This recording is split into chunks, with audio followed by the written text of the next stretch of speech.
Na pré-história, o ser humano usou a força e os sentidos para criar ferramentas que o ajudaram a realizar as tarefas mais simples, como obter e carregar seu alimento e a sobreviver em seu meio ambiente. Ao longo do tempo, foi desenvolvendo e aperfeiçoando essas ferramentas. A roda é uma das invenções mais significativas da nossa história e o seu primeiro registro remonta aos anos 3500 a.C., na Suméria. Ela possibilitou a realização de tarefas até então impossíveis, como o transporte de carga pesada e do próprio homem, entre muitas outras coisas. No mundo à nossa volta, há inúmeros fenômenos presentes em nosso cotidiano dos quais não nos damos conta. Processos físicos, reações químicas e muito mais. Nesta grande variedade de possibilidades estão a dinâmica, uma das principais áreas da mecânica, e suas tecnologias. Venha participar conosco desta aventura. Vamos conhecer um pouco mais sobre a dinâmica, uma área da física que estuda a causa dos movimentos. Você vai descobrir como, ao longo dos séculos, pessoas dedicadas aos temas da física desvendaram esse universo e contribuíram de maneira essencial para a evolução do conhecimento científico e tecnológico. No século XVII, Galileu Galilei já havia estudado e citado a lei da inércia, que pouco depois viria a se tornar a primeira lei de Newton da mecânica, que diz: um corpo em repouso continuará em repouso, a menos que uma força externa atue sobre ele. Da mesma forma, um corpo em movimento permanecerá se movendo com velocidade constante e em linha reta, a menos que uma força externa atue sobre ele.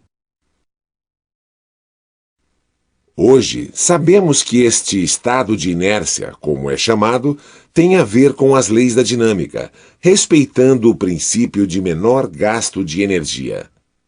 Assim, uma bola permanecerá imóvel no chão até alguém chutá-la, e um carro quebrado atrapalhará o trânsito até ser empurrado ou rebocado. De forma simples, a inércia seria uma espécie de tendência natural para não mudar, expressa nas coisas. Assim, um objeto, ao ser arremessado, tende a manter seu movimento e sua velocidade constantes até que forças atuantes alterem a sua velocidade ou trajetória. Da lei de Newton da mecânica. A segunda lei de Newton afirma que a força está diretamente relacionada à modificação da quantidade de movimento de um corpo. A variação da quantidade de movimento, por sua vez, é o produto da massa pela variação da velocidade.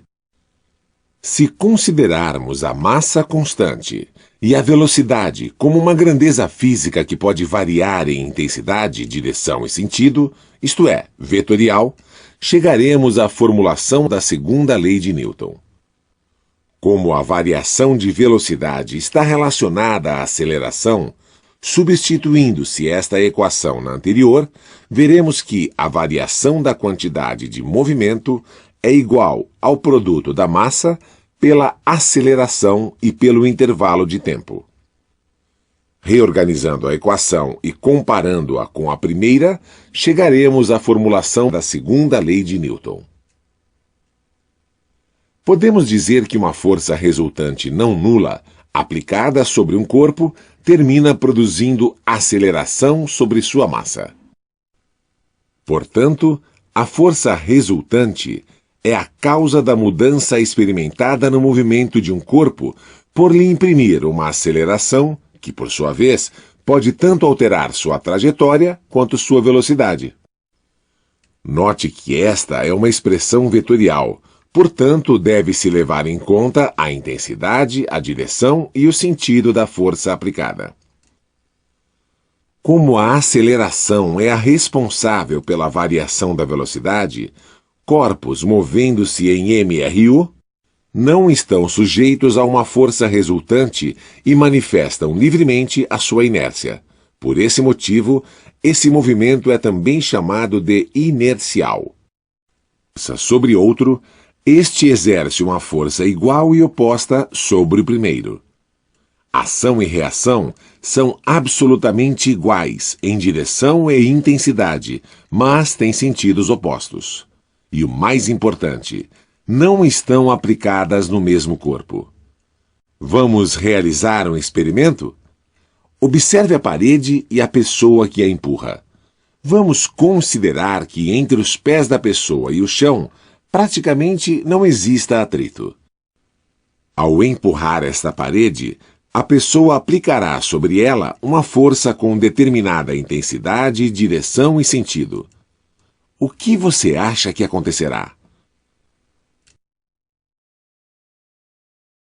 Ao aplicar uma força sobre a parede, a mesma reage e empurra a pessoa, segundo prevê a terceira lei de Newton da ação e reação, com uma força de igual intensidade e direção, porém